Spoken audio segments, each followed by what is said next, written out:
cards. The final frontier. These are the continuing voyages of the Starship podcast.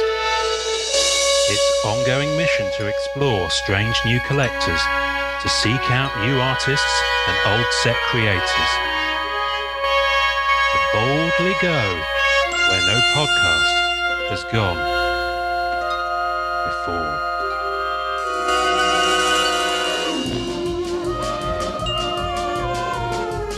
This is where we dance around and just pop our heads to the music.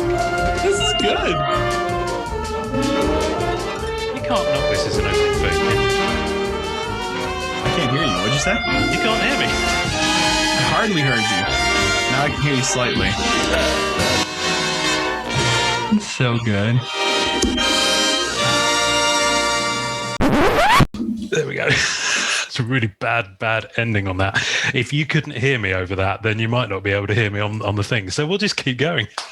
No, I just misheard you. I think you sounded great, man. Oh, brilliant. I think you were fine. Totally fine. That was awesome, dude. Anyway, just fancied doing something different. I loved it. I loved it. I loved it. Not bad at all. I wanted the ending because we've just been fumbling around. So, hello, this is the Marvel Card Collectors podcast, in case you didn't know, because we're opening the show slightly differently this week because I wanted to do the version that's at the end of Star Trek 2. And so I went to play it. And, of course, the one on the soundtrack, I thought, it won't have Leonard Nimoy doing the voiceover. As he says at Spock at the end of Star Trek 2. Of course, it bloody does. So we started doing the recording, and it was like, oh, there's Leonard Nimoy. Much as I love Leonard Nimoy, you know, I'm just kind of not what I'm here for in this particular thing. Anyway, how do I get out of this full screen malarkey? Let me do that. Press escape. There we go. Escape. No escape now, boy. We're in it. No escape now. It's Friday night, and you know what? No, cheers. I'll have a big ass glass of wine because. How are you, buddy? What's going on? Good, brother. How you holding up? You know, it's been a week. What can I say? You know, it's weird. Things are starting to open up over here. Are they finally? Well, that's good. Yeah, but cases are going through the roof. But the government are carrying on anyway. So it's bizarre. But I think because of the vaccine, because vaccine levels are so high over here, cases are going up, but the hospitalizations aren't going up that much. Yeah. So they're kind of carrying on. I mean, that's what happened over here, actually. So like once vaccines opened up for a lot of people and everybody pretty much had vaccine access now over here, the only people holding out are the ones that, you know, don't believe in them. And, you know, they're the ones not making it through this. But because it's pretty much them, I mean, you can't force people to do certain things. So that's just what's happening. You can't force people to do certain things. However, you can force people to listen to this podcast. So, of course. Yeah. Because frankly, I mean, why wouldn't we force them? Why wouldn't we force them? They don't have an option, right? I'm not doing this if they have options. I can't do that. Quite frankly, it's our way or the highway. I don't know what I'm talking about. It's been a long way. Shoot, I forgot the name of the damn road from Thor to Asgard. What's the name of that rainbow road? It's the Bifrost. The Bifrost. There we go. It's either our way or the Bifrost. Okay. Before we talk about what we're going to talk about tonight, can we talk about Loki? Have you seen the final episode? Oh my God, I love that Loki. Yes. I'm properly blown. Right. Not in that way. No. Anyway. I was like, don't do it. Don't say anything. Don't go there. I've been talking to a rather lovely fellow who is at some point going to come on the podcast. And let me have a look at his profile. Actually, what is actually his name? It doesn't actually say what his name is, but he's on Instagram as pancake_analytics. He is hilarious. I love his stuff. I really love his stuff. Yeah, he's really cool. Basically, what he does, he uses comics and Pokemon to explain data science, like, you know, different algorithms and different ways of doing data and how you process data and how you think about data, which is kind of what I do for a living. But he uses comics and he does it at Comic-Cons. it's the most bonkers thing. I don't actually know. It doesn't say what his name is. I mean, he could be called Mike. It could be called Steve, for all I know. But he's a lovely fella. Anyway, we were messaging backwards and forwards. And he was saying, not sure if you guys are following the Loki series, but I think it's going to have an impact on Marvel cards, specifically a few vintage cards.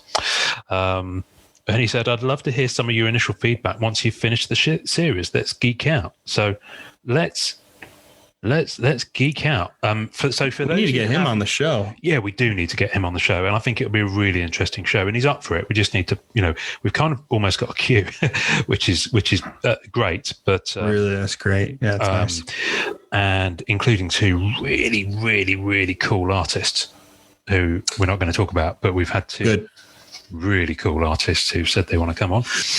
Yay! And one really cool artist who's politely declined. So, boo. But never mind.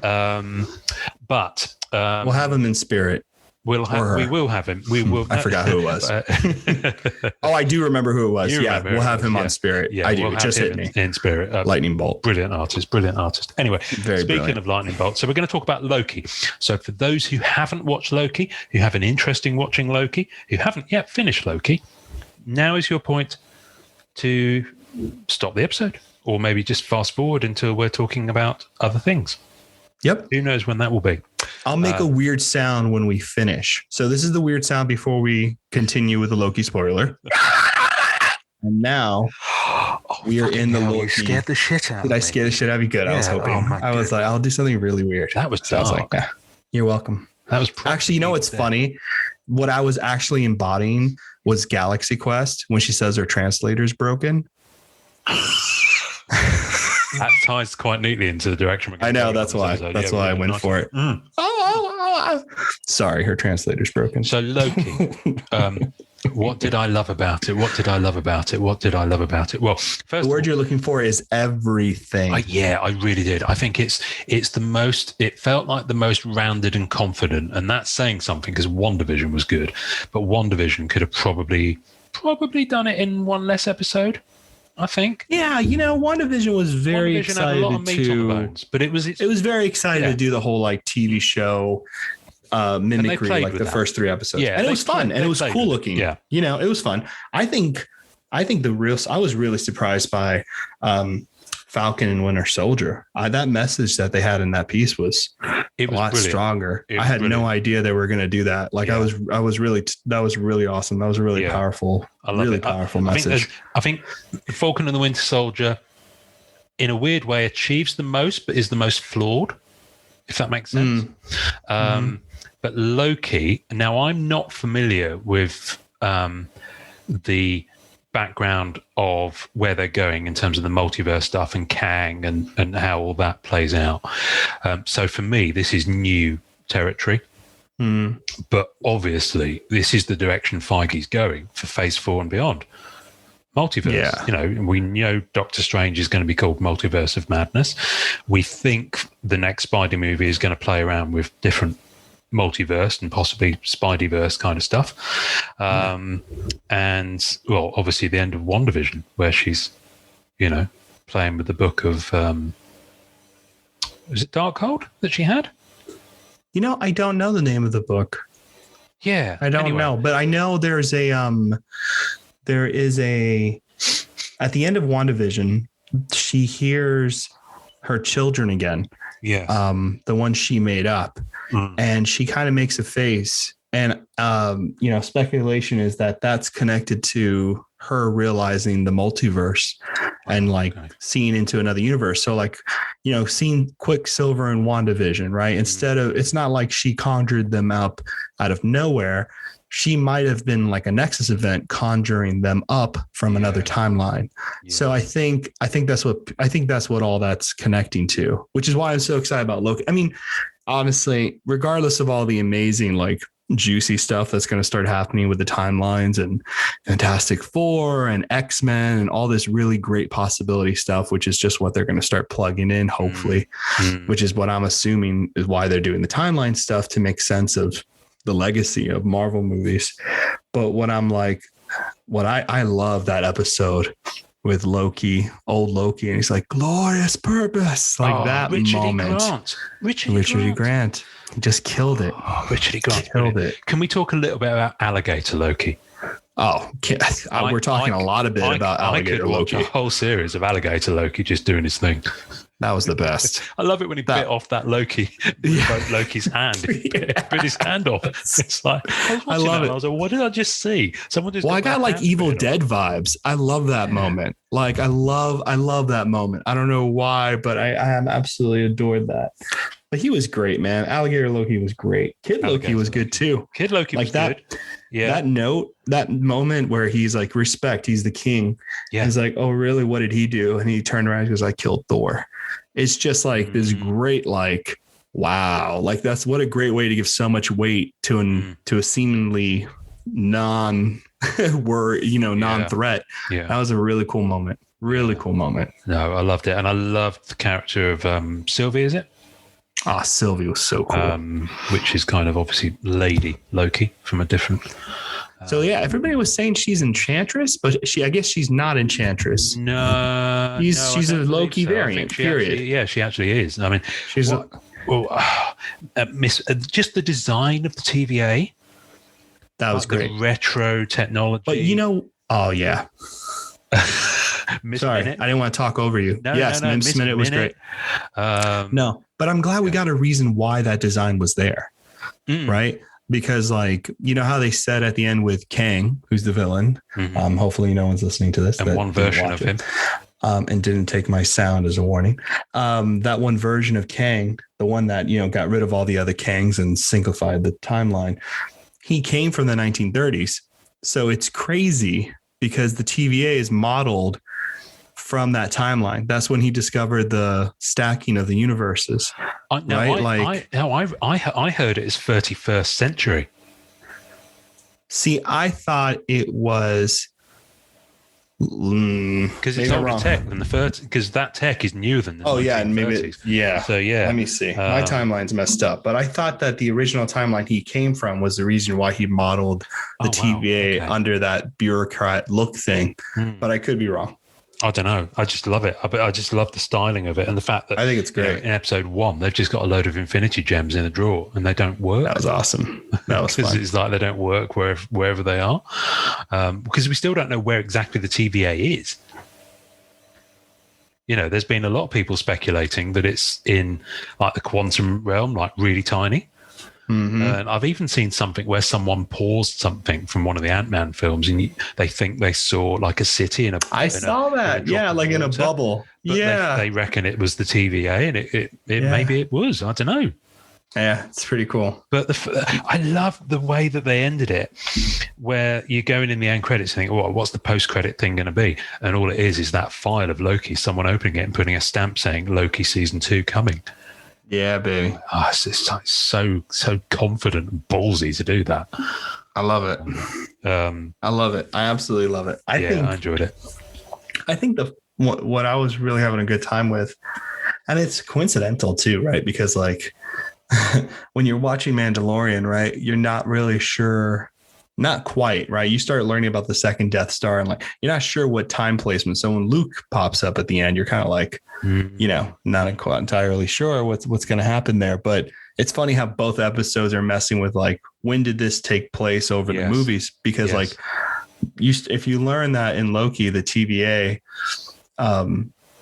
doesn't have time as similar, right? Then you can actually say that Loki from the very first Avenger movies goes all the way past Endgame. Yes. Which makes total sense on why it would fit the way it does and why like Captain America went back and got to get with Peggy.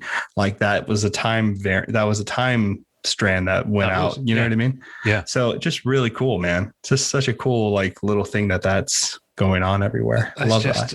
It's just such a great concept, but man, it doesn't half twist my noggin. It's complicated. Yeah, it's really complicated. I mean, but really complicated. To be fair, they didn't end it on a big bad fight, which was awesome. Which was quite nice. It was quite a talky finale.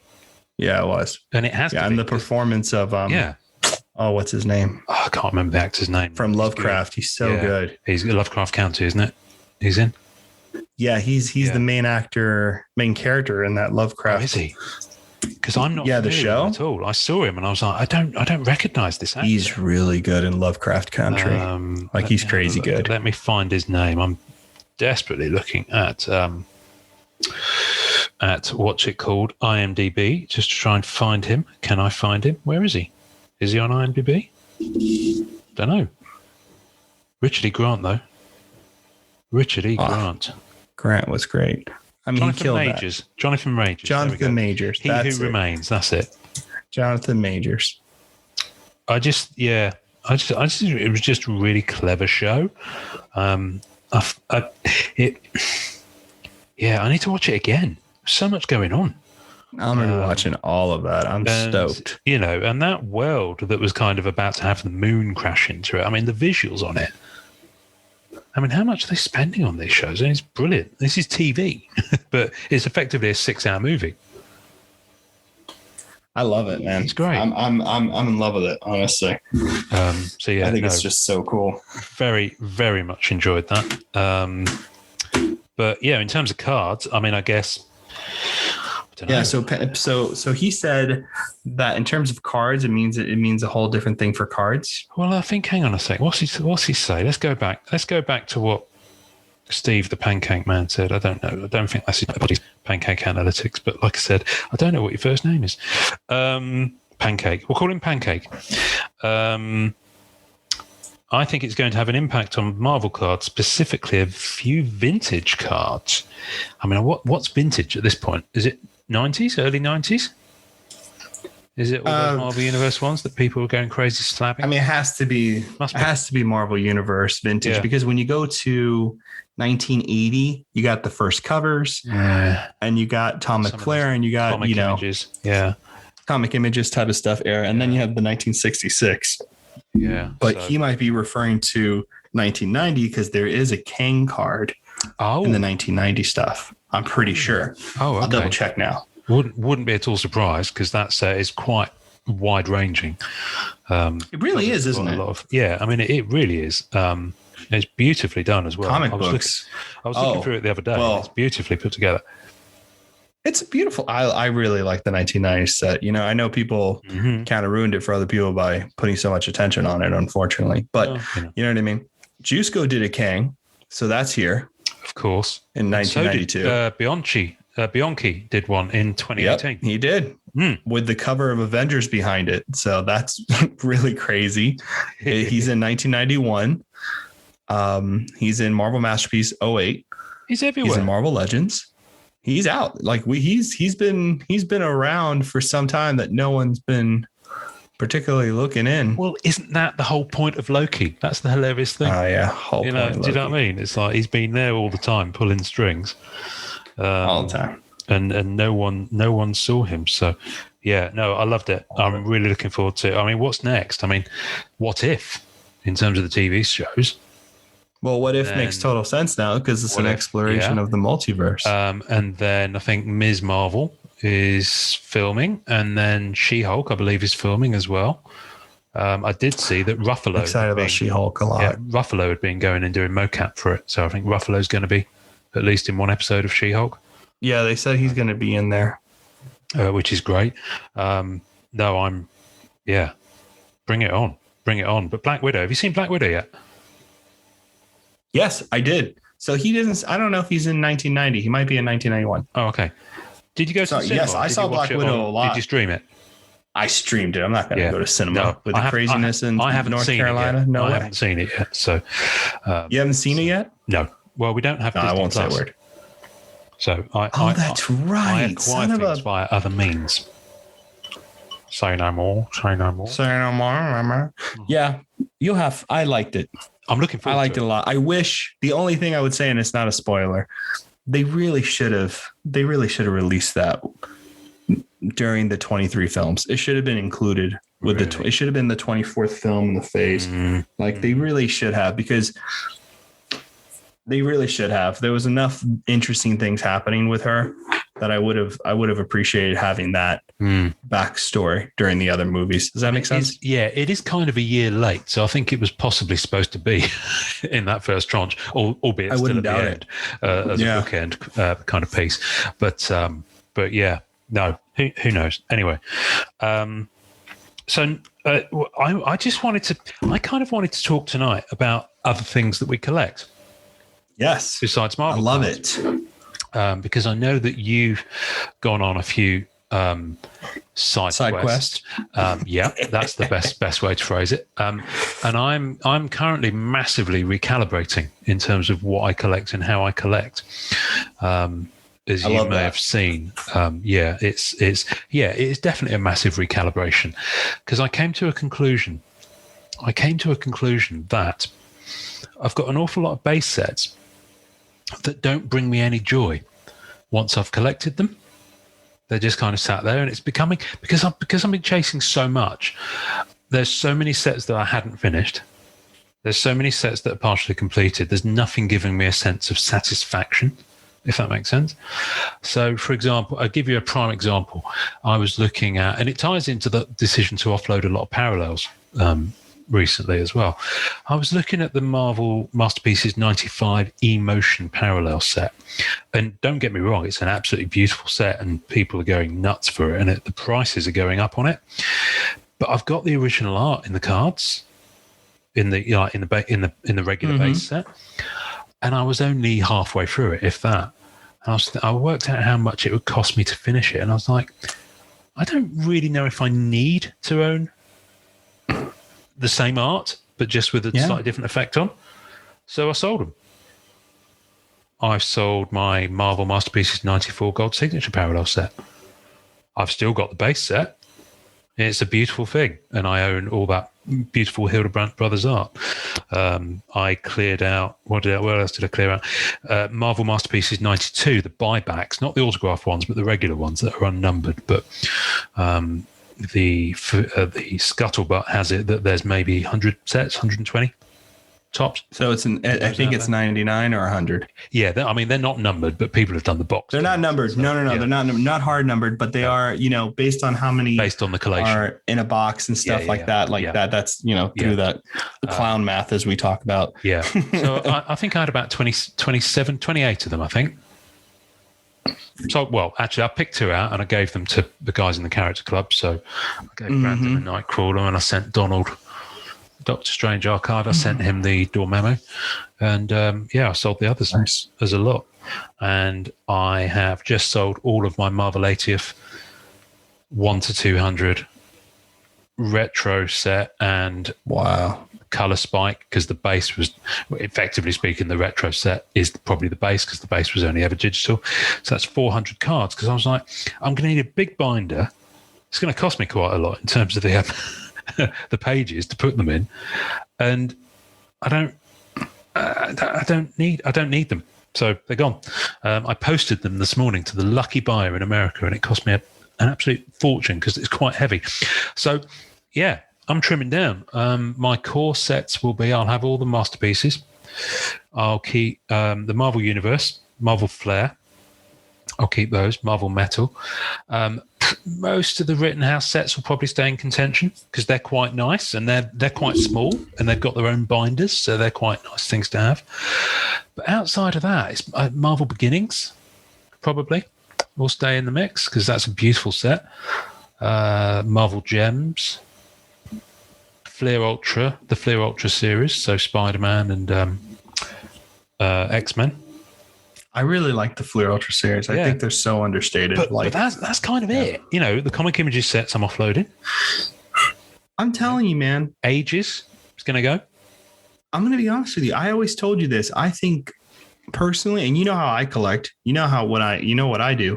I am very, very, very, very picky if I ever go for a set. And it has nothing to do with the quality of the set, has nothing to do with like investment, nothing like that. It literally comes from a place of like what I like. Like I did the sketchboards for the Marvel Creator Collections because I was like, dude, I've always been a fan of those. I love the whole like process drawing thing because it's just the aesthetic. I really like seeing that. And I like Micro Ringo quite a lot. And I was like, you know what? I'll just do a full thing of this. and then I did a full thing of 2018 preliminaries because Bianchi is like my favorite. So, you know what I mean? Like for me, I was like, I've seen the sets a lot. I know the images. I have files saved on my computer. And I was just like, you know what?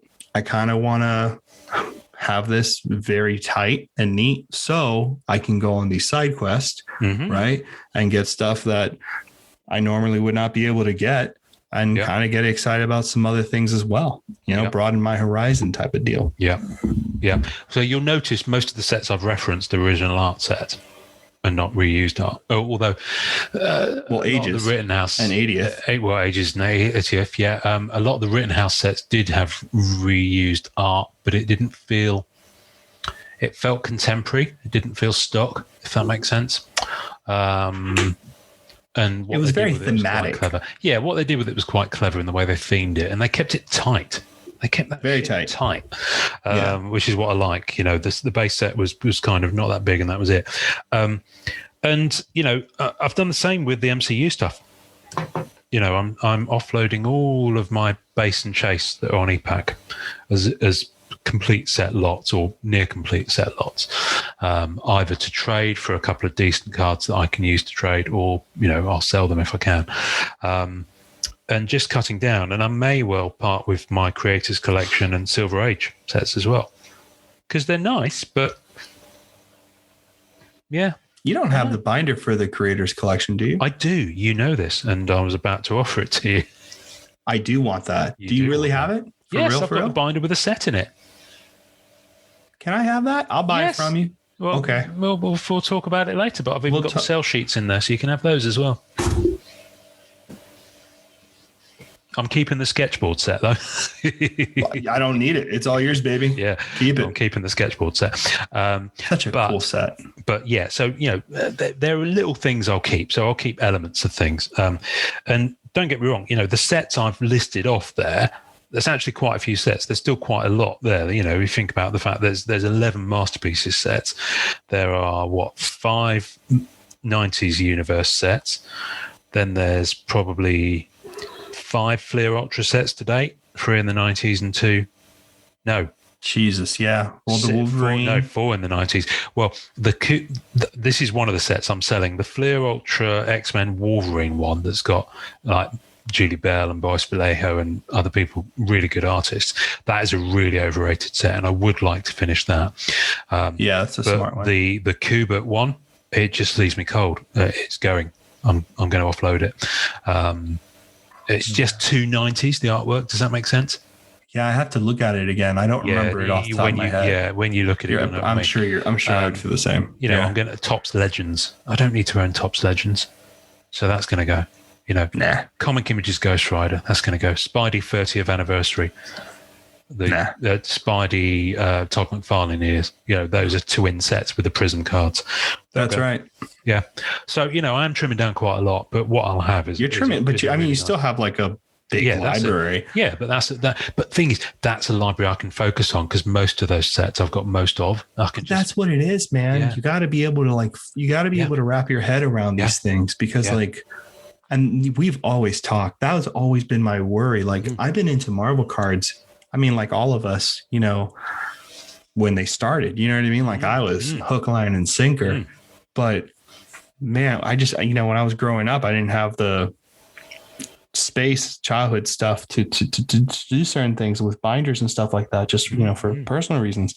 But so I never got into it, but man, I love having and this is just my opinion. I love feeling like I can know what I want to look at. When I look at it, like you said, it hits me. You know what I mean? I'm like, yes, this is awesome. I still love this. Perfect. I love that. I love what you're doing. I think it's great. You know, I was looking through, and I tell you, the Masterpieces sets still give me an enormous amount of joy. When that day comes that they don't, will be the day that I don't own them anymore. Right. Of course. Yeah. But for example, on the daily Masterpieces, yesterday's was Bianchi's Loki gallery card from Masterpieces 2018, but the gold gallery version of it. Ooh, an absolutely stunning card. And I thought I just watched Loki that morning, and I was like, right, that's going to be today's.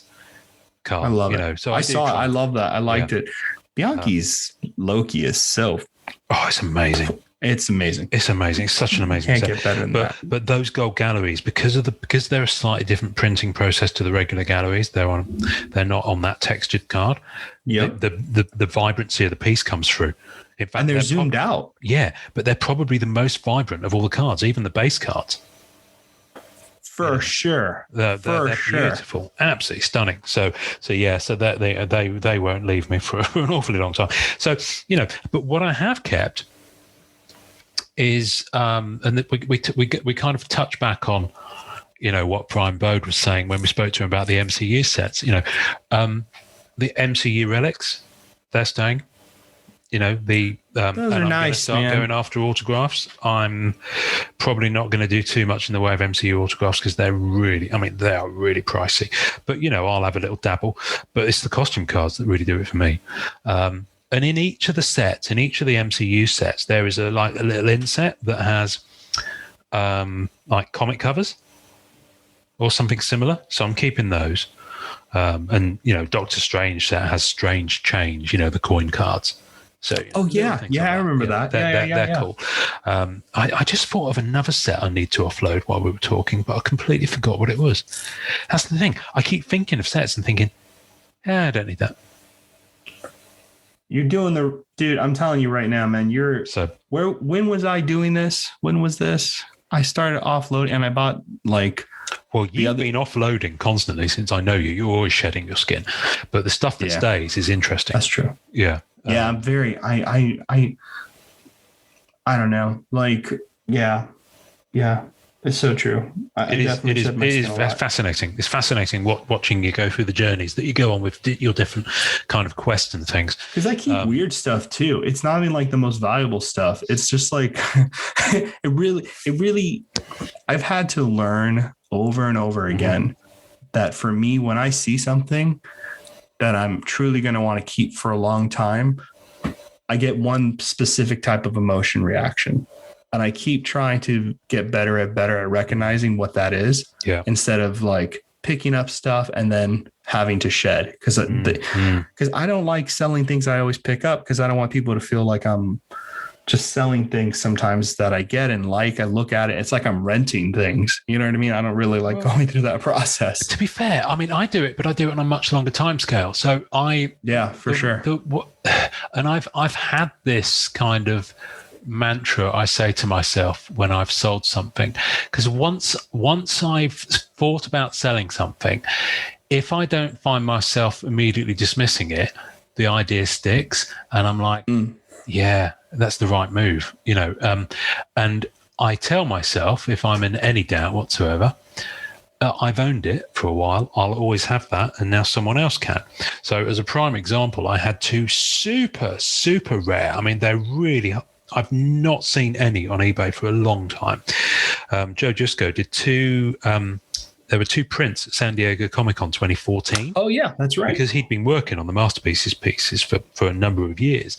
And so two of them were ready. So they obviously thought the set was going to come out a bit sooner. So Upper Deck made some prints and gave them away at the Upper Deck booth. And Joe Jusko went and signed the two of them. And at the time, I can't remember what group I was in, but there were people who went there and picked them up for me, and I had them, and one was Deadpool and one was Lady Sif. So I was looking at them thinking, great cards. They're absolutely, but these are like comic size prints of them. No, I know. I just meant like the artwork. Oh yeah, the artworks on them is astonishing. And I was like, you know what? Someone else will get a lot much. I love them. You know, Joe, don't get me wrong. I love your art, but I've got the card. That's true. You know, someone else can have it. Someone who's gone through a full-on master balls out set. Yeah. So I've sold one of them. I tried to sell them as a pair because I had no price reference whatsoever. So I just threw them up and see what would happen. So Deadpool's gone. Lady Sif is still available, and make no mistake, it will go at some point, because I think once people kind of spend a few minutes looking at it and realizing how scarce they are, they will impossible to find. Grab it, but they are impossible to find. And a few people chimed in saying, "Well, I didn't even know these existed." It's like, well, you know, and those people collected the set. Yes, exactly. And so, yeah. So, things like that. And, I had a Masterpieces 2018 Red Spectrum Wonder Man that I built a rainbow around. That's right. I remember Wonder Man. I had plates, I had the signed, I had the full thing. You did the whole shebang. Everything apart from the prelim. And yeah, it's gone. Sold it. Smart. Now, the beautiful thing, what's that emotion? What word would you put on that emotion you get when you find that card, that Dan Aykroyd Ghostbusters? What does it make you feel when you look at it? So happy. Yeah, exactly. Yeah. And I think, absolutely. I mean, it is that emotion, right? It's just that and not like happy. Like I always get happy when I get anything that I look to buy and I'm able to, fortunately enough, afford something or get something and lucky enough to own it. That happiness is always there, but there's a strange kind of and it's not it's not a ego thing. At least I hope it's not. But like for the Mandalorian stuff, right? Like I finally have a display case in my office now. I can see. And I had never, yeah, that's right.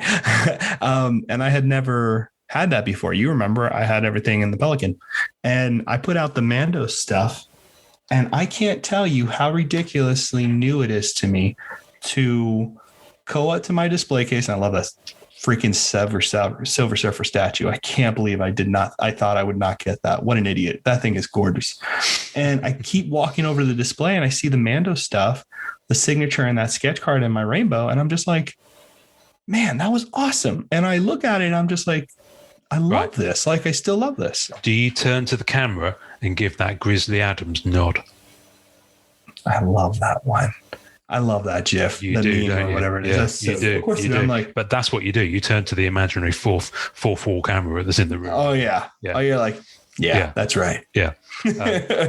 So I've kind of gone, and obviously, I've got a little bit of coin in my PayPal from having sold all these wonderful cards. Don't get me wrong, there's nothing wrong with any of those cards. I just can't own it all. It's taken me a long time to get to that. No. There's a limit. Get to that. There's a limit. To be honest with you, mainly because I was sick and tired of having to think about, oh God, I've got to get some more pages. I've got to get some more platinum pages. Oh, I've got to think about more binders. It's just it's never ending. Oh, I need to get a new unit because I'm running out of space for binders, and I've got all these sets I haven't binded yet. Oh, the Marvel annual sets, the current ones, they're staying. They're possibly the exception on the recycled art because they're quite fun. You always liked annual though. Yeah, annual is kind of like the set that you get a kick out of. Annual 2018-19 is a joyous set. And I was thinking about the MCU movies, and I was thinking, if I was when I was looking at my trim, I was going, shall I just keep the Avengers ones, just the tentpole ones? And then I was thinking, nah. But today I'm thinking at some point I'll probably get a physical Endgame set, because you've seen those physical Endgame cards. Gorgeous. They are stunning. They're kind of an acetate card mix. But you know what's nice about that set? It's 90 cards. And that's it. There's no parallels of them. That is nice. All I'm going to say is sometimes, and I know it doesn't necessarily go in for the whole model of how they're put out now and the whole accumulator thing and the race to the achievements, and you've got to get all these elements and then you'll get little prizes, and then you combine those prizes to get the big thing. I know it doesn't tie into that business model, but sometimes, and I think Black Diamond proves this with its one numbered out of 125 exquisite base. Just do a really, really, really high quality base set that isn't too many cards, and let it just breathe and be its thing. Does that make sense? I think it's nice. Yeah. I think it's nice, man. I think, and that doesn't always have to be every product. I think that's even better when it's like the one-off, you know what I mean? Or like a mini product or something like that. I think it's great. I love those kind of things, That's why it works for Endgame. Yeah, it really does. It really is. But that's what I try to do with some insert sets. Like for me, collecting an insert set is like getting away from having to collect all the parallels. You know what I mean? Like for me, that's what I try to do. Like that's why sometimes I go off and I like get into an insert set, because I'm like, you know what? I can stay away from the whole like parallel mess, and I can be like, here's my 12 card insert set. You know what I mean? Or 50 card insert set. There's no parallels. Boom. I have a pretty set. I'm out. Like I really do like that idea a lot. And I do think it really works with that end game quite a bit. So I've done a similar thing with Marvel 80th. I might have gotten rid of the 2x200 different base or whatever they are sets, but I've kept that 18 card lenticular set of comic covers. Ah, that's great. Because when you do lenticulars, I mean, they're fine on the interior pages, and some people really dig them, like Marvel Ages had them, and another set, Annual had Spashticular. I had one in hand, and I just didn't dig it. But I tell you why it works on those classic covers. It really does. Because the covers are designed to be a single unit, so you combine. They're just gorgeous. They're really gorgeous, and they don't have multiple images in them. Like, it's funny. Like when 2018 happened, I saw the Mirages, and 2018 was kind of like the first set I really got into. You know what I mean? And I had a blast collecting that set. That was the most fun. And I looked at Mirages for the first time in hand from that set. I didn't have any of the 95 or anything like that, or the special Wolverine stuff. And man, it did not sit well on my eyes trying to scroll through 4 different arts, to see one image. I think they did better with the 2020 because it was only 3 pieces. Yes. And those came out a lot better. But I love the ones that are just the one image, and you get the 3D effect from the different elements of the one image. And it really is nice. Very, very nice. I think that's where the Marvel 80th lenticulars work, because they're comic covers, so you already know the image. They're actually really bright for lenticulars. I mean, they're really vibrant. Yeah, that's they're really vibrant. But I'll tell you what it does. They're like holograms. It's an image but it's got depth to it. Yeah, that's what I mean. That's exactly what it does. It gives you that depth. But I had a Spashticular in hand I had 2 of them in hand from Marvel Annual 1920, and I was thinking about, I'm not even sure, because I'm not familiar with that comic. It's like, I don't know, what is it? Covers work, for me on that one. So anyway, going back to your word happy, I've been kind of building what I call my happy set. I love it. Which is kind of it's quite a wide ranging thing actually. But I'll give an example. So back in 2018, Rittenhouse put out their first, I think it was their first Star Trek movies set. It's called the Complete Star Trek Movies trading cards, and in there they had movie autos on a movie's kind of, and we're talking about the movies 1 to 10, so motion picture through to Nemesis, not the J.J. Abrams verse or the Kelvin verse or whatever it's called. And I started collecting them, and I must have got about halfway through the 40 or so autos in that set. I'd already started collecting heavily Lost trading cards. I was already heavily into Battlestar Galactica and the Bond movies, the Daniel Craig ones.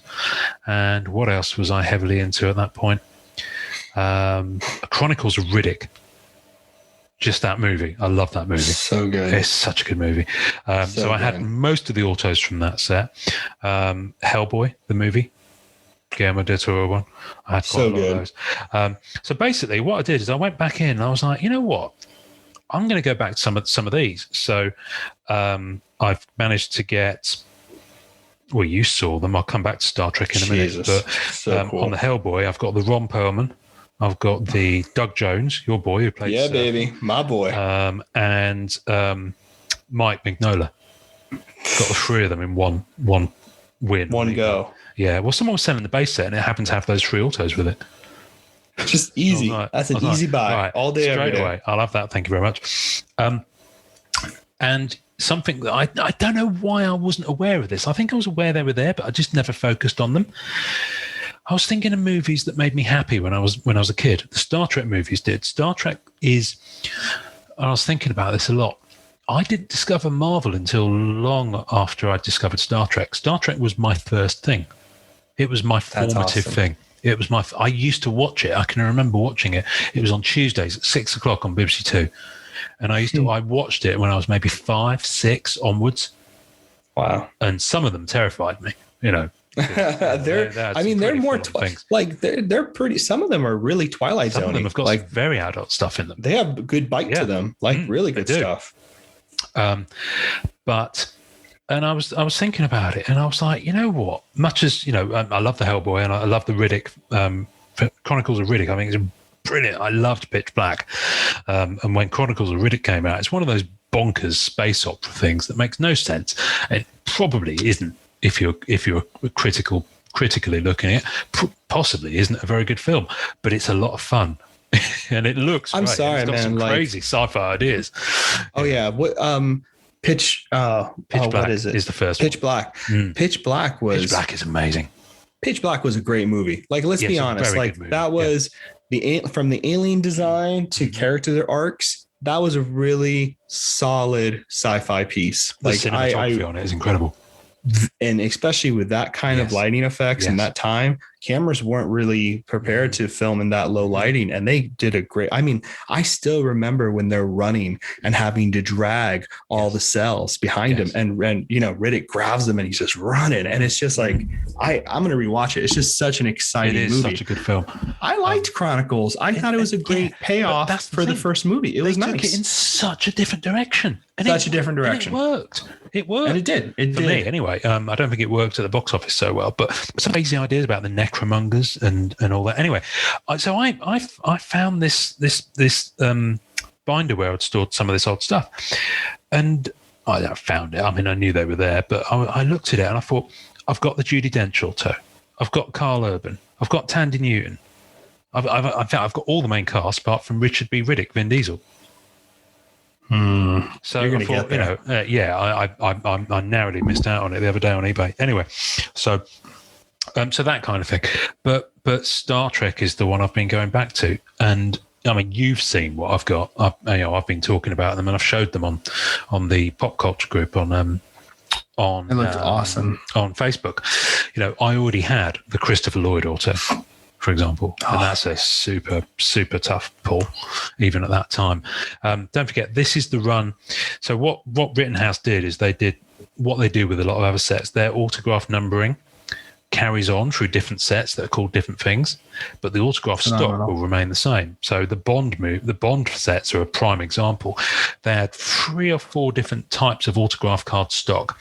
They had Full Bleed, they had 40th anniversary style, Women of Bond style, and then another one which was a portrait one. So you had the same actors signing on 4 different types of stock so that you could carry on those different style sets. Wow. It was absolutely crazy. But with Star Trek, the movie stock, it's just, I mean, let's just show you some here. I mean, I know you've seen this. Let's show you this one. They're beautiful. I don't mind seeing them twice. It is beautiful. So I'm not going to show you the big ones now. I want to get your reaction. So this is, I mean, this so happens it's from Star Trek 3, but you've got the classic Star Trek movie logo from Motion Picture. I think that is. Such a great gold and purple. It says underneath Autograph Series. So good. It's got a purple, and it's all on card. All on card. And then the back, it's designed to look like the Skybox original series set from the late 90s, but for the movies. And it's just the same font. I mean, this is A137. So basically, they carried on the numbering through 5 sets. They had Star Trek Movies in Motion, was the second one. Then they had the quotable Star Trek movies.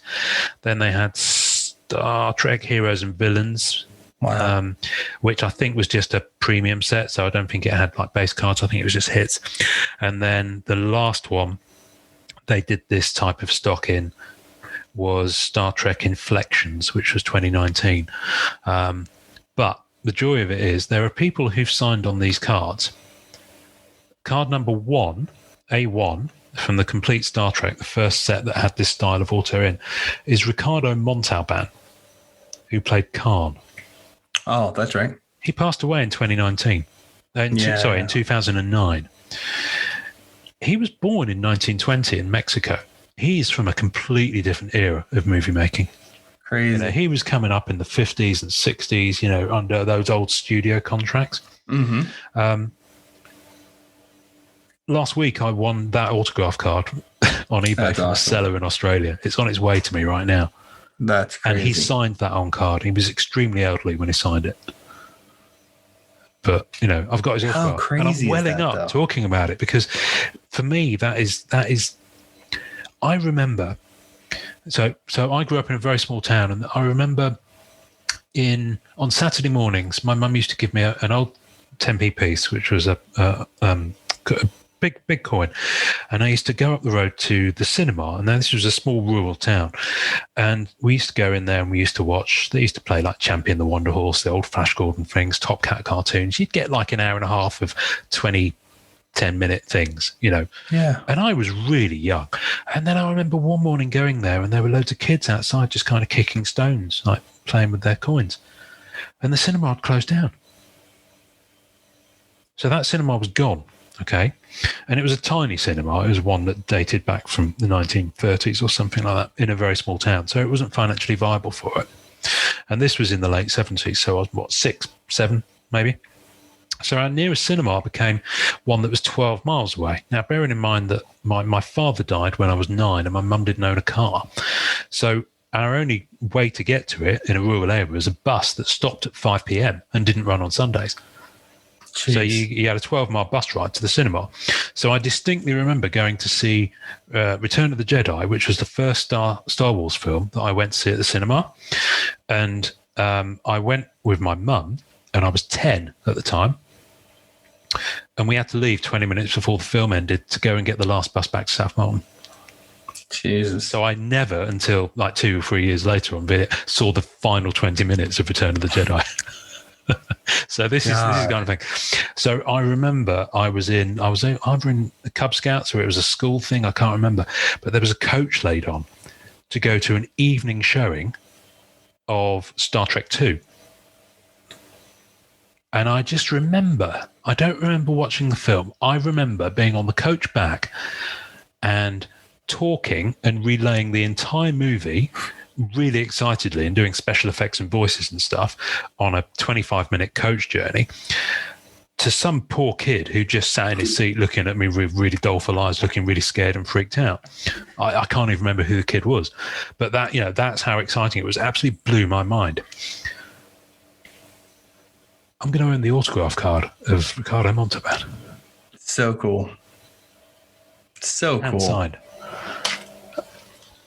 You've seen this, I think. It's amazing. I have here the autograph card of Nicholas May, who wrote and directed that film.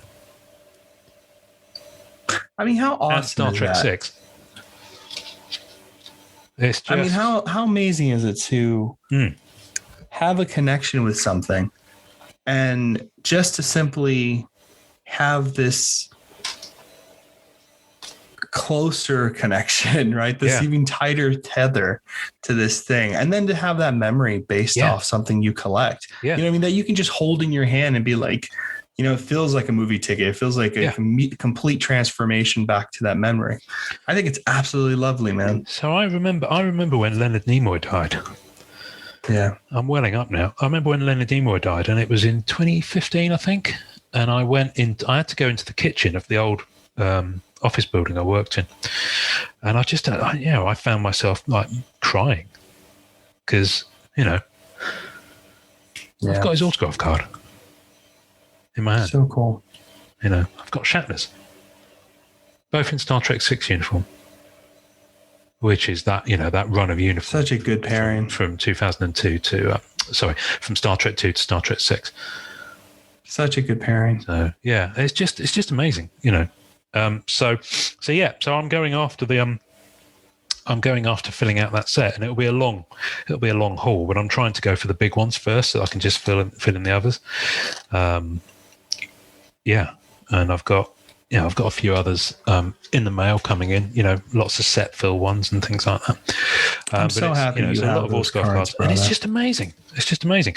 But you know what? And you've got your Dan Aykroyd. Jesus, man, that was so crazy. That is just the craziest thing. I know how you feel. It's so funny that you and I kind of started doing this around the same time. Just oddly enough, you know what I mean? Just coincidentally enough. I don't know if it was because like the prices of Marvel cards had gone so high, or that, you know, there was so much attention on Marvel cards suddenly, and you and I looked at stuff and we're like, I need a break real quick. Yeah, I need to reconnect to this. I need to reconnect with this thing that's cards, because right now it's becoming more of a, you know, some people are trying to make it into a full-time job. Some people are trying to make it into YouTube series. Some people are trying to, you know, use this thing as an outlet for their lives that they're very tired of, because, you know, life is very hard. And I don't blame those people. You know, I totally get it. I really do. Everybody wants to be able to do something they love and make their living off of it as well. I respect it. And I think just around the time that was all happening, you and I were just like kind of tired, just because a lot was going on, that we did look at other sets. Like what I pulled for me. Oh, he's gone. He's bringing his stash. He's bringing his stash. I'm trying to remember what I did, but you can't remember what you did yesterday, mate. I can't remember what I did yesterday. No. But like, you know, just before we move off Star Trek, like, you know, Dax, right? Jadzia Dax. You know what I mean? Jadzia from Deep Space Nine. Yeah. I had to get it. Like, she's one of my favorite characters of all, other than like Riker, and like I'm a very big like Next Generation guy, because Next Generation was kind of like my first Star Trek. Yeah. Like I love the original Star Trek, I really do, but my first Star Trek experience was Next Generation, and I very much connected with Picard, and very much connected with, you know, the vibe of that show a lot more than any other one, other than, you know, Deep Space Nine, which I thought Deep Space Nine was just so well done. And so Dax, I was like, when I saw her character and they treated her with such like, to have all those lives and to be like a confident for the captain, and like, you know, she's just so confident, and it just like such a great way of understanding death and life, which is something, you know, I think about a lot. And when I saw that she had a card that has a piece of her uniform as well as her signature, you know what I mean? I was like, oh, love it. You know, I saw this and I was like, yeah, it's a Rittenhouse one. Yeah. I mean, Rittenhouse. Oh, it's and Terry, brilliant. Yeah. Terry. She's just so, I mean, her signature A is one of the prettiest signatures that I've ever seen. That's lovely. And it's a beautiful card. And I was just like, you know what? I'm going to buy this for me. I'm not going to keep it sealed, because it's like an archive, Rittenhouse archive, which means it has a gold sticker, because it was like a case or something incentive type of thing. But I was just like, they didn't have it in a penny sleeve. Otherwise I would keep it in there, but they didn't have it in a penny sleeve. And I was like, I am not going to keep a signature card with fabric rubbing against plastic. So I'm putting it in a one touch. And, I love seeing this card. You know what I mean? It immediately transports me back to watching that show and having that experience. And, you know, I really treasure it for that. So I got that one. But the first one I got, like Ian said, was the Dan Aykroyd. You know what I mean? I had been looking at this card for a long time. Oh, so good. Been looking for this card for a long time. And I knew from the sell sheet that came out, he did inscription ones like we've seen in the MCU with like Bring Me Thanos or Scarlet Witch, the one you had owned at one point. You will. Yeah. You will. Yeah. And he wrote Boo. And I remember seeing the sell sheet. I was like so charmed by that, because I was like, this man has been part of my life. So for me, many don't know this, but like, I've always been a surfer fan. Like Marvel was my first thing to kind of get into it. But like, you know, along with that at the same time was Ghostbusters, Indiana Jones, and Ninja Turtles. Like I was obsessed with those three things. Those were like distinct parts of my life. And I've always been a huge fan of like ghost stories and supernatural haunted houses. Like Halloween's my favorite holiday, and it's always been my thing. And when Ghostbusters came out, when I first saw it, I was really young. I was kind of like, wait a minute. You're telling me this is like Ghostbusters adult type of thing? I am 100% in this. And Ray Stantz, man, just like super, super genuine, sweet. Just I absolutely love his character, and I love that he's the one who came up with the initial idea and like just a sweetheart, just a real sweetheart. And I was actually watching The Nanny the other day because we're watching it at night. Fran Dresser, I don't know if you know The Nanny, the sitcom. And it's a sitcom with a very famous actress who's kind of like on the level of like I Love Lucy, like Lucille Ball. Okay. She's a very famous female comedian. And there's a show she was on called The Nanny. And I didn't realize that her and Dan Aykroyd were friends. So my wife and I are watching the series because she grew up on it. And I saw some of it when I was a kid. Here comes Ray. You know what I mean? Wow. Comes Dan Aykroyd on the stage. I didn't realize they were close friends, but you know, anyway, I don't know why I went off on that. That just happened yesterday. Funny enough. But no, I was very much connected with Ghostbusters hardcore, like many of us are. And with other shows like Back to the Future and things like these big blockbusters and kind of like identifiables of like pulp culture now. But there is a really special thing, like you were saying, Ian, like you get to hold kind of like a connection to your past, but also... And I didn't know that. I had not collected autographs before that. Like I really had not. I had not understood what they were because they don't really exist in Marvel. They do with Stan Lee, which is a huge treasure. But pack-pulled autos in Marvel cards is quite difficult to get sometimes. You know what I mean? That is not an easy pull. Yeah. Not like any of these cards are, but those were particularly difficult to find or to understand what those were. So, you know, I just finally started getting into this stuff. Like the only one I want left, because I have my Mando, so Pedro Pascal, which I'm just madly in love with. I got my Dan Aykroyd, I got my Jazeta Dax, and I got my Boba Fett. You're Jeremy Bullock. I'm just obsessed with. It's a sticker, but I just don't care. It's a lovely card. I can't believe how much I like this card. And we'll put these on the tasting notes, folks, so you can see them. I cannot believe how much I like this card. So in my experience, I saw this card. I knew it existed. One came on eBay. So a guy was selling his set. He even had the Mark Hamill, right? Like he had like all of them. He had Chewie, he had Mark Hamill. Wow. I don't know how I'm in the set. It's Star Wars Galaxy Series 5. And I saw this Boba Fett and I was like, I love the white, the gold foil, and then the auto on the bottom. And it's an art card. It's not like yours. It looks like an exquisite. It looks like an exquisite. I was just thinking about that because I was looking at Brad Galley's want list. And I was like, it's original art by Joe Smith and famous artist, Star Wars artist. But like, I can't get over how much I'm obsessed with this card. It was the most bizarre thing. I knew I loved it. I got it for $100. I would have paid 3 times that. I don't know. I got stupid lucky. And it's probably not even that expensive. I have no idea, but I was like, you know what? I got it. I'm going to like it. It looks really cool. I'm sure I'll love it. It came in the mail. I opened it up and I saw it in person. Top 10 cards for me. Wow. It has to be. It's stupid how beside I am by just looking at the card, because very few cards give me that kind of like, you know, and you know what I mean? Yeah. You know what I mean? When you look at a card in person, you're just like, why is this so good looking to me? Like, why does this make so much sense in my hands? So I'm obsessed with it. I think the only thing I want now, and I was going to get an MCU card, but I don't feel like spending that money right now. And I'm just not interested to spend that much money. And I know when Surfer gets in there, I'll be happy with that one. Oh yeah. But like, I think the last one I want to get is the Rod Serling autograph. Oh yes, I've seen you fishing out for that one.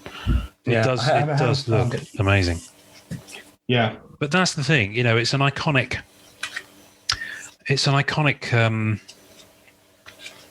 You know, figure. You know, Rod Serling. You know, people won't ever forget that. You know, his contribution, what he did. Contribution was incredible. And Twilight Zone was very important to me. I'm just looking at this set. I mean, I've got. So of the cards I've already got, and other collectors will know this. when sometimes you get an enormous amount of joy over the fact that you know that whilst I don't know if there's ever been a Back to the Future set per se. No, I looked. There's not. I mean, I wouldn't go into it only because like I can but you only. know what? Oh my God. I've already got so Christopher cool. Lloyd's auto on Star Trek. He has 3. a great auto, by the way. Doesn't look good. He's lovely as well. He's a lovely man. I know. I've heard only him and Michael J. Fox are just the sweetest people. Yeah. But it's brilliant. But the thing is, I've got that card, so I know that I've got his autograph, so it's kind of I don't necessarily need to. So I've got Judi Dench in the Chronicles of Riddick. I don't necessarily need to own her. Bond or whatever. Judi Dench, but on Bond, if I didn't get that card on Bond, I would be. I tell you what makes me. This is a kind of a squeal of excitement and happiness. Squeal. This card. Now, do you recognise this actor? He played a very small role in Star Trek 3. Oh, I know who that is. Yeah, he's usually a villain. Yeah. I don't know his name. So that is Miguel Ferrer. Ferrer. And you will know him because he was the young punk exec in RoboCop. That's it. So great. This was done just before RoboCop, I believe. Wow. And he's passed away now. He died about 5 years ago. No way. Yeah. Really? Yeah. So that's the beauty of a lot of the cards in this. Well, not the beauty. Obviously, it's sad that people have passed away, but they're on-card autographs, and some of these people are, no one's getting any younger. I've got my first next generation bridge crew. Oh, I love that one. I love it when they go to the holodeck and they're like, they go through like, yeah. Like when he plays the detective thing, like I know everybody's like, oh God, he's a PI again. I love it. I'm just like, let's do it, guys. I'm in. Yeah. I'm here for it. It's amazing. But like, that's why I did, not to bring it back to Marvel. No, you carry on. Lot to talk about. But that's why I bought the, I feel like a broken record about these, but I'm just actually just stupidly excited about them. The Silver Age autos. Oh yeah. I don't think they've never done anything like it. Yeah. All these people have passed away. Now those I will be going after in a big way. I've got the Joe Sinnott. I got everybody. I got very lucky. Is that John? Is that Sal Buscema? We'll go through the whole thing. Yep. Oh. Got Marie. Oh, who's just an icon. Dick. Yeah, Dick Ayers. Yep. Got John Romita. Oh. Which is just a beautiful call. He's still alive, I think. John Romita. I'm pretty sure Romita Sr. is still alive. Maybe he is. I don't know. He did a cover recently for Amazing Spider-Man 800, the variant cover. Senior or junior? Senior. Oh, good. I'm glad to hear that. Yeah, I mean, the Amazing Spider-Man 800 was about 3 years ago now, but still. I have to look at it. We got Roy. I know I forget how to pronounce his last name. I have to open the card because I don't have the bag at G. Colon. Oh, Gene Colan. He's got a good beard. They've all got good beards. Well, apart from they all got good beards. John Buscema. Oh, look at that. Surfer. Joe Sinnott. Surfer. Oh, Joe Sinnott's SIG is just... Yeah, it's beautiful. Of course, I got Stan the Man. Yeah. There's a Joe Sinnott on eBay UK at the moment. Can't quite... I like him, man. I got the Sal Buscema. Oh, wow. And the Tom Palmer. And George Tuska. Oh, lovely. They are wonderful. They're on card. They're stamped with that skybox amazingness. And you know what? Like, I love the pictures they use for them. Like, and Marvel's never, I don't know. Like, there's something about being able to be connected to these people when they've had such a large impact on your life. Yeah. I know that sounds super fan worship. Not at all. Stupidity. Not at all. And I don't mean it like that. It's just like, I don't know. It's weird. There's a connection thing, right, Ian? Like you're feeling it. You're yeah. I'm holding it right now. In my hand, I have a costume card with original fabric from the original series. Oh, how cool is that? By the way, the design of that is amazing. I mean, that I'm touching fabric that was on the TV show I watched when I was 6 and 7. How cool is that? It's like there's no. The unfortunate thing about this card is that I got this out of the pack and it was creased out of the pack. I don't know if you can see. but it's got creasing between the swatches. Whatever. Yeah, but I think that's because they've put it in quite thin card. So I think that's just a manufacturing thing. From when it's I'm sure it is. But it's still stunning. It's still stunning. I love it.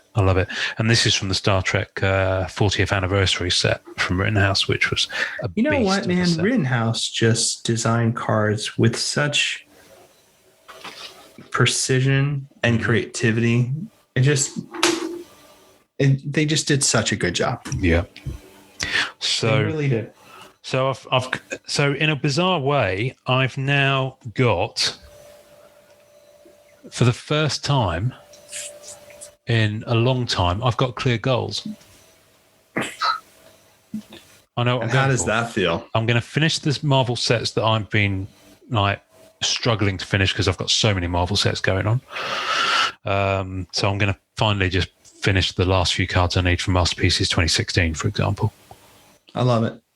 I'll eventually finish Masterpieces 96, but I'm not in a rush. That set will always be selling. If that makes sense. I need a few bronze holofoils, and they're the tough ones from 94 Masterpieces. Yeah. That's the Walmart stuff. Is that right? Yeah, I think so. I think I need a couple of golds, and I think I need about 4 bronze. Anyway, it doesn't. But in the meantime, I've got a list, my friend. So the original list? Yeah, the original series Star Trek cast. A lot of them didn't sign for this movie set. Well, no, 2 of them didn't because they'd passed away. So, for example, I've got a number of Walter Koenig signatures, including this beautiful one. That's cool. Which is not showing up that well. I discovered a previous set there. There was a late Skybox set that came out in 2000 called Star Trek Cinema 2000. I've got my first card from that. Oh, you show this. Which is Nikhil Nichols. This is so cool. Zahura. But this set is the only set that I can get Paul Winfield, who played Tyrell in Star Trek 2. Oh. Because he passed away before the Rittenhouse set. Wow. He passed away in the mid-noughties. So the guy who plays Chekhov's commander in Star Trek 2, they have the things in their ears. Yeah, that's right. That actor signed for Star Trek Cinema 2000. Wow, you got to get that. Do you see what I mean? In terms of movie costumes, Star Trek Cinema 2000 had the original actress Jane Wyatt, who played Amanda, Spock's mother. What?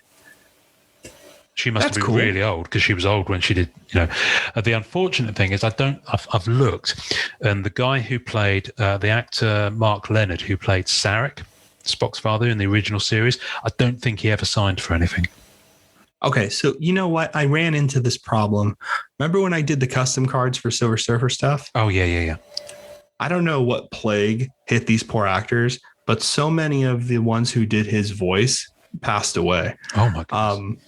So no, it was crazy because I kept, no, it was weird. Because I was looking them up and I was like, all right, cool. Let's go ahead and contact him and send a card and see if I can pay him some money to do this, if they're interested, or if they're at a con that's going to be nearby. I'm going to shut a window, but I'm still listening. No worries. Anyway, so I realized some had passed away, but a lot of them sign particular photographs, pieces of paper. Yes. Like their autographs exist and you can do a custom card and do a window and still have their autograph on, like in a card situation. Yeah, there are people who do customs. I bought one. Actually, it's pretty funny. I bought not Vic. Did I buy Vic's? No. Who was it that I bought? Edward something, who was Silver Surfer in the animated series. Oh, okay. And it came with all of his headshots from when he was an actor looking for work. So his resume is on one side and it's headshot. And then it's a piece of paper that he signed and, certificate of authenticity or whatever. But yeah, so I ran and I was like, hold on, let me find these signatures before I can't find them anymore. Cause I definitely want that little Silver Surfer animated set booklet thing that I want to make. But yeah. Isn't that insane? How cool is that? It is hilarious. But of course, even before the movie set started coming out, DeForest Kelley died in 1999 and James Doohan, I think, was 2002. However, all of those actors signed for in 1997 and 1998. Skybox released Star Trek, the original series, Season 1, the original series Season 2, and the original series Season 3. That series has DeForest Kelley on 2 cards, on-card autograph, has James Doohan on 2 cards, has Shatner on 2, Leonard Nimoy on 3. Anyway, it basically has all the original cast and plus loads of other actors who are different things. But I'm keeping that to Bridge Crew, so I'm going to put together a Bridge Crew set on the original Star Trek, and I know exactly what cards, and I've looked at ballpark prices for them, and DeForest Kelley's the most expensive. But it also has some of the creators who have all passed away now. Dorothy Fontana, who wrote a lot of the episodes. Wow. Amazing science fiction author. She signed for it.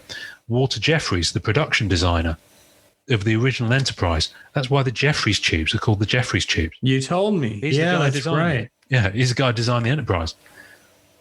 The original That's Enterprise. crazy. Robert Justman, the original producer. Who else? There's a number of people, and you look at their names and you're like, I remember seeing that name in the credits. These are people who worked, for Paramount in the 60s. Wow. Gene Roddenberry's not on any of those because he'd passed away in 91. So that's what I'm going for. And then I discovered, and I don't know why I didn't know this, another movie that was a big, big deal for me in the 80s was Aliens. Aliens, baby. And of course, Upper Deck have done a load of Aliens sets. Oh, yeah. And the interesting thing about that is that 2 of the key actors, both from Alien and then, 2 of the actors from Alien have passed away. Yaphet Kotto passed away about a month ago now. And Ian Holm, of course, passed away a few years back now, who played Ash. But they're all on card. I think they're on card. They might be sticker. I don't care. Who gives a crap at that point? Set. I'm going for it. They're in that Tom set. Skerritt signed. Sigourney Weaver signed. Everyone signed apart from the cat. My hero. They didn't get the cat signature? No, I don't want it anymore. No. They can keep it. But everyone's in there. And on the Aliens front, there's a set, Alien Anthology, that has Bill Paxton. And of course, he's passed away now. That's the one where the TV, right? They have the TV picture. Yeah, kind of. That's good. Kind of got. They have dual autos of that too. Yeah, they do. But everyone's in there. I don't think Michael Bain has ever signed for any of them who played Hicks. But apart from that, everyone else is.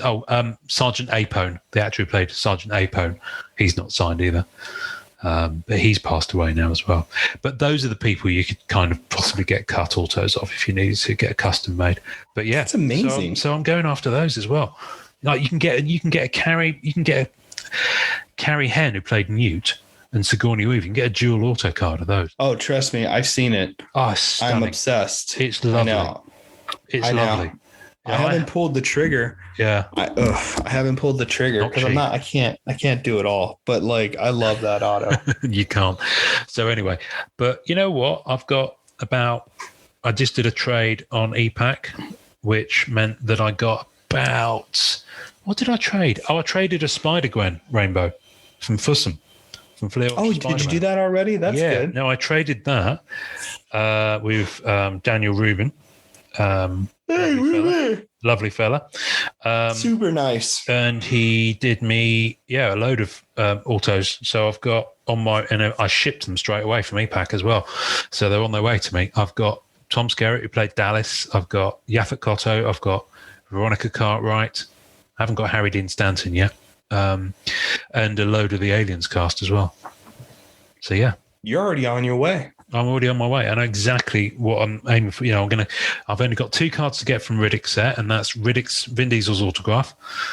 And there's a costume card of only 500 of them made of Riddick's T-shirt from Pitch Black, I believe. Damn, that's cool. They did a couple of Pitch Black autographs on Pitch Black stock with that Chronicles of Riddick set.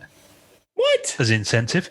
So you can get Rada Mitchell, who played the female lead in Pitch Black, And Claudia Black. Oh, she's great. Yeah. She's in Silent Hill. She's in a couple of movies I like. Yeah.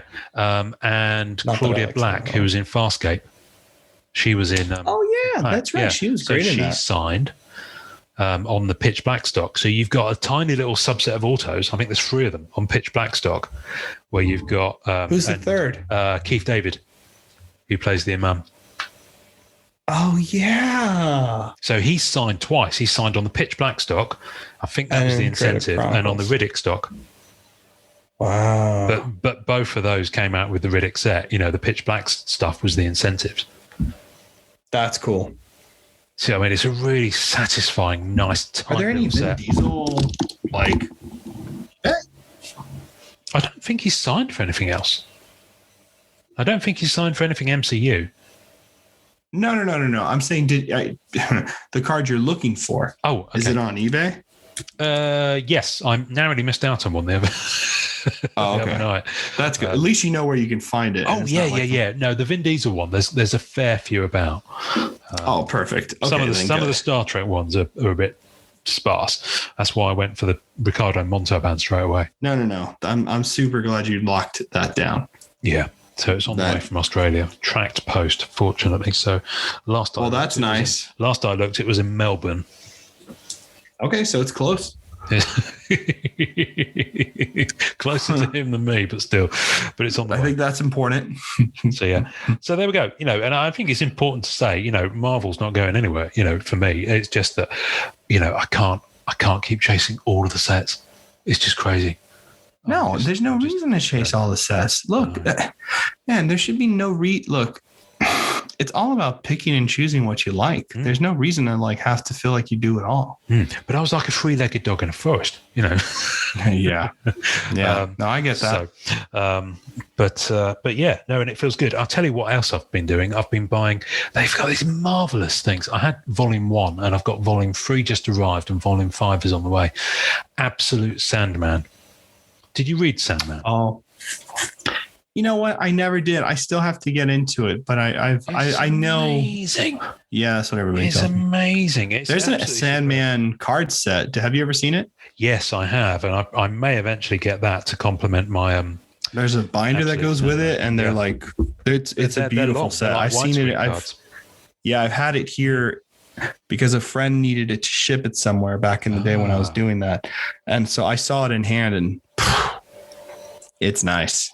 Yeah, no, I will. And they've got some rather nice shiny or gold or refractor ones in that set as well. Yeah. The really nice inserts. But, in the Absolute Sandman, what it is that they're in a slipcase. And they're not quite as big as the omnibus editions you get, which are crazy, which if you put them on your lap, you break your knees, kind of things. They're not quite that hefty, but they're larger than the comic format. And they've got slipcase and they've got leather-bound spine. Oh. And they're lovely. They're really nice. That's nice. And because so I think issues, so Absolute Sandman, Sandman ran for 75 issues, plus there were some specials and, there was a couple of other sort of Vertigo things that had short stories in and things like that. But they nailed So all of it's in there? On volumes 1 to 4 of Absolute Sandman, you've got the whole thing, including all that special stuff. And it's done kind of in the order that it was meant to be read. With forwards, with sketches, with Neil Gaiman's original script at the end. All the covers without any of the wording on, those collage covers that I think it was Dave McKeon did, and they're absolutely stunning. So I'm just focusing on smaller things that mean a lot more that I'll enjoy. I think is where the aim is now. So yeah, I love that. I love that you're doing that. I think it makes a lot of sense. It's funny enough. That's exactly what I ended up doing for this kind of stuff too. Maybe one day I'll have a cabinet like yours. You can have a cabinet. You had a bunch of nice stuff around you with your binders. Yeah, I know, but I can't do a cabinet to display stuff because of the nature of the loft and the amount of light. Oh yeah, the slant. Yeah. So I wouldn't have a cabinet case up there anyway because there's too much light coming in. It's too much light. Yeah, mine's luckily enough in this corner over here, so there's no direct lighting on it. Fortunately, no, you're good there. It's good there. It's good though. I'm very happy with it. It took me a long time to finally get one. Well, you had to move home first. Yeah, I know. Tell me about it. Jesus. What a pain. I mean, what a pain. The main thing is, Norrin, that you carry on and enjoy collecting, baby. Thanks for listening to the Marvel Card Collectors Podcast. Visuals and tasting notes for each episode can be found on our Facebook page. You can subscribe and leave us a voicemail via our home on anchor.fm/MCCP. We're also on iTunes, Spotify, and all major podcast platforms. Please take a second to subscribe, like, and review our show wherever you get your podcasts. Our podcast can be found by Googling at the MCC Pod, which will also find us on Facebook, Twitter, YouTube, and Instagram. Our Facebook community is at MCCW, Marvel Card Collectors Worldwide, and MMC, Marvel Masterpieces Collectors. The great music we use is called Rocket Power by Kevin MacLeod. Thanks to the collectors, artists, and creators who support the Marvel Cards Fan Collective. We'll see you next time, and remember, it's a small hobby but a fun one. Make mine Marvel and enjoy collecting.